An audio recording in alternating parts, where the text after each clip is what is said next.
మీరు చూస్తున్నది Kothapet fruit market ఎదుట చిరుపండ్ల వ్యాపారం చేస్తున్న వారి పండ్ల బండ్లను మెట్రో రైల్వే అధికారులు మరియు పోలీస్ అధికారులు వారికి ఎటువంటి సమాచారం ఇవ్వకుండా దౌర్జన్యంగా వారి వ్యాపారాలను తొలగిస్తున్నారని బాధితులు ఆవేదన వ్యక్తం చేస్తున్నారు. రిక్వెస్ట్ చేస్తున్నాం, మీకు మొత్తం తీస్తామంటే ఆటో తెచ్చుకున్నాం కదా సార్. సార్ మా కడుపు మీద కొట్టకండి సార్.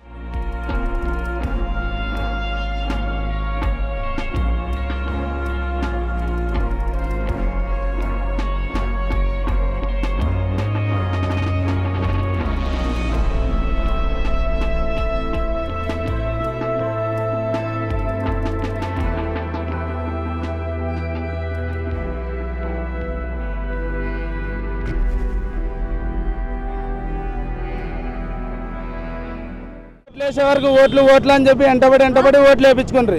కేసీఆర్ని గెలిపించండి, అది చేస్తారు ఇది చేస్తారని చెప్పి ఈరోజు అది చెప్పారు. ఇప్పుడు ఇంత మాల్ నష్టం చేస్తున్నారు. వీళ్ళకి వచ్చిన లాభం ఏంది?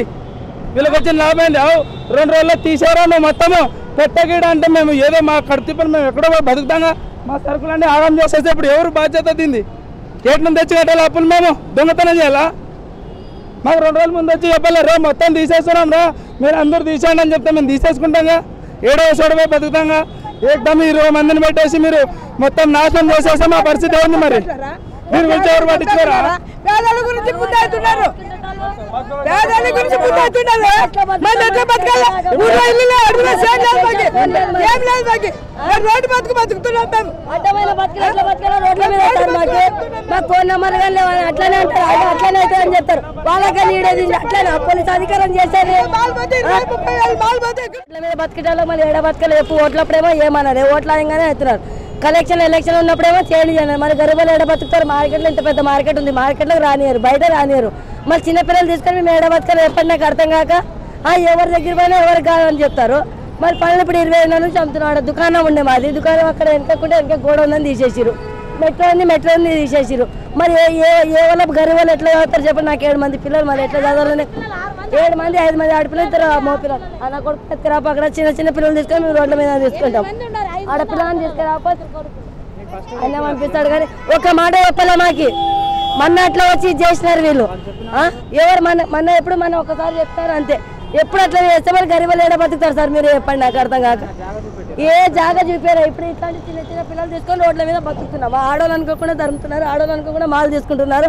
మరి ఏ విధంగా బతుకుతున్నారు చెప్పండి, నాకు అర్థం కాక. గవర్నమెంట్ ఏం చేస్తుంది? ఇప్పుడు అందరు ఓట్లు వేస్తేనే కదా, ఒక్క ఓటు తక్కువ వస్తేనే గెలుస్తాడు. ఆయన గెలవడు కదా. అందరు కేసీఆర్ మంచిగా వేస్తున్నాడు, అందరు మంచిగా ఉంటున్నామనే కదా వేసింది. ఏదో ఒక సైడ్కి పెట్టుకొని బతుకుతున్నాం. పైన కింద ట్రాఫిక్ అయిపోతుంది, పైన మెట్రో పోతుంది, మన కింద బండ్లు పోతున్నాయి లేదా? మళ్ళీ ఏడ బతుకుతారు చెప్పండి, మీకు అర్థం కాక. మేమే ఆడుకొని తింటారు. మాకేమైనా ఉద్యోగాలు ఉన్నాయా? మీరు చెప్పండి. ఉద్యోగాలు ఉంటే మేము ఉద్యోగాలు చేసుకుంటాం. గరీబ్ వాళ్ళు ఏడ బతుకులా? నెలకు 5,000 కిరాయి కడుతున్నాం మేము.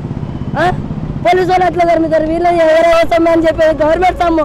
మళ్ళీ ఓట్లు వేసేటప్పుడు అమ్మా ఓట్లు వేయండి అమ్మా, కేసీఆర్కి వేయండి అమ్మా, మీకు మంచిగా బతికిస్తారమ్మా అని చెప్పిన వాళ్ళు మీరే. ఇప్పుడు ఈ సిట్టోళ్ళు మీరే. మరి ఎవరికి అడగాలమ్మా? బాధలు ఎవరికి చెప్పుకోవాలా? మేము దుకాణంలో మనకు దుకాణం ఏం చెప్పి ఏం లేకుండా మేము ఎట్లా బతకాలా? మేము సావాలా? మరి మంచిగా ఇంత విషయం తీసుకొని మరి అట్లానే చెప్పండి. పరిస్థితి బాగాలేదు. మరి ఇప్పుడు నెల కిరాయిలు కట్టుకుంటున్నాం, పిల్లలు ఉన్నారు, ఎట్లా బతుకుతారు? అట్లా వాళ్ళు ఎట్లా మాలు తీసుకొని కానిచ్చిండి మీరు అమ్ముకోండి. మీరు 20-30 ఏళ్ళ నుండి ఇక్కడ ఉన్నారు. మీకు ఎప్పుడైనా ప్రజలను చూపించాక చెప్తామని చెప్పినారు. ఇప్పుడు ఏం చెప్పలేదు, చేయలేదు, అందరినీ వేసుకొని పోతున్నారు. అట్లనే ఏమనంటే కొడుతున్నారు. వాళ్ళు సరుకు వేసుకోకపోతే వేరే సరుకు ఉన్నది మొత్తం ఖరాబ్ చేసేస్తున్నారు. గరీబ్ వాళ్ళు ఎక్కడ బతకాలి? ఏం చేయాలి? ఎలక్షన్లో ప్రతి పార్టీ వచ్చి మాకు హామీ ఇచ్చింది. కాంగ్రెస్ పార్టీ వచ్చింది, టీఆర్ఎస్ పార్టీ వచ్చింది, అందరు పార్టీలు వచ్చినారు. మాకు గతంలో 10-20 సంవత్సరాల ముందు మార్కెట్ లోపల ఉండే మేము. అదే ట్రాఫిక్ జామ్ అవుతుంది కానీ గోడ చూపించారు. మార్కెటింగ్ ఆఫీసర్లు, మున్సిపల్ ఆఫీసర్లు వచ్చి గొడవపని చూపించారు. మాకు మీకు ఎవరికి ఇబ్బంది లేకుండా గొడవపని నమ్ముకోరని చెప్పారు. గత 25-30 సంవత్సరాలు ఇక్కడనే బతున్నాం మేము. ఇప్పుడు అప్పులు పాలై పైనదులు చేసుకొని ఏం ఆధారం లేకుండా తీసి పడేస్తాం. ఇక్కడ బతకాలి. 200-300 కుటుంబాలు ఉన్నాయి. అందరి దగ్గర వెళ్ళాను. హరీశ్రావు సార్కి లెటర్ ఇచ్చినాం, కేటీఆర్ సార్కి లెటర్ ఇచ్చినాం, కబీనా సార్కి ఇచ్చినాం, ఎమ్మెల్యే సార్కి ఇచ్చినాం, ఆర్కి ఇచ్చినాం, ఆయనకి ఇచ్చినాం, ప్రతి ఒక్కరికి ఇచ్చినాం. ఎవరేం పట్టించుకుంటలేదు. చేస్తామంటున్నారు, ఇట్లనే చేస్తున్నారు నాలుగు వాళ్ళకి.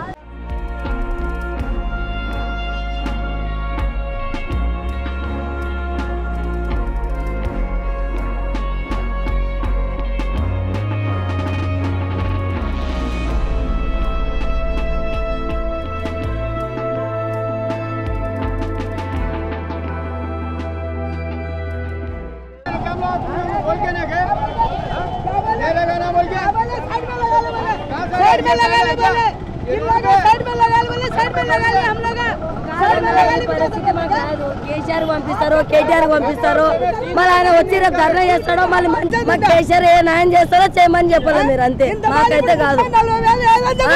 మనం ఎక్కడి నుంచి తెచ్చి పడతాం, స్టేట్లు ఊరుకుంటారా, మనం అప్పులు తీసుకుంటే ఊకోరు కదా. మా పరిస్థితికి ఏంటి, మళ్ళీ కేసీఆర్ వస్తారా, కేటీఆర్ వస్తారా, మళ్ళీ ఎవరు వస్తారు వీడికి? మా బతికే ఎవరిది, మాకు ఖర్చు ఏంది, మాకు ఖర్చు కట్టుకున్నా సరే, మాకు బండి స్థలం ఇస్తున్నా చాలు ఏడైనా సరే. మనం ఆయనకి పుణ్యాలుగా పైసలు అడుగుతలేము, మేమేం అడుగుతలేము వాళ్ళకి ఏమని అడుగుతున్నాం. మాకు ఏడన్నా బతికే ఒక బండి ఒక గంప చోటైనా చాలు, మేము బతుకుతాం.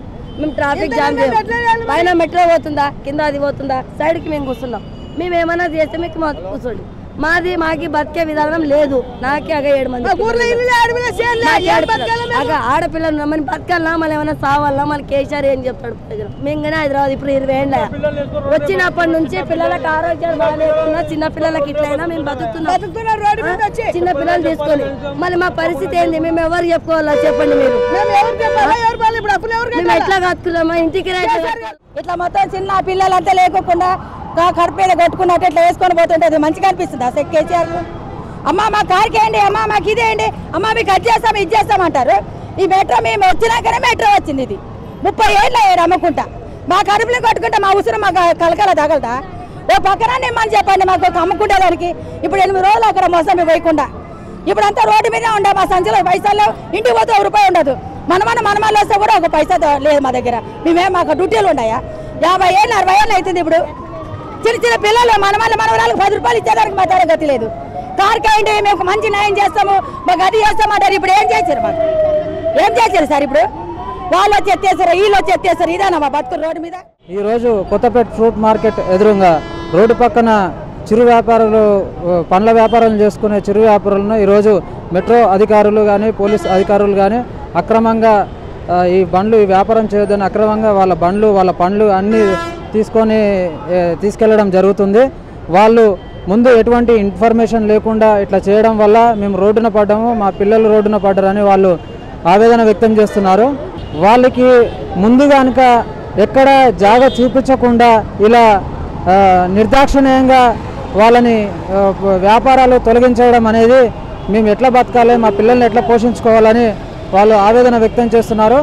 మేము ఓట్లేసి గెలిపించుకున్న ప్రభుత్వమే మా గరీబోళ్ళని, మా ఈ పండ్ల వ్యాపారాలని పట్టించుకోకపోవడంతో వాళ్ళు పట్టించుకుంటలేరని వాళ్ళు ఆవేదన వ్యక్తం చేస్తున్నారు. ఇకనైనా ప్రభుత్వం దయదలిచి ఇట్లాంటి చిరు వ్యాపారాల పైన కొంచెం జాగ చూపించి వాళ్ళని ఆదుకోవాలని కోరుతున్నామని వాళ్ళు ఆవేదన వ్యక్తం చేస్తున్నారు. చూస్తూనే ఉండండి V3 న్యూస్. కెమెరామెన్ రాజుతో సునీల్.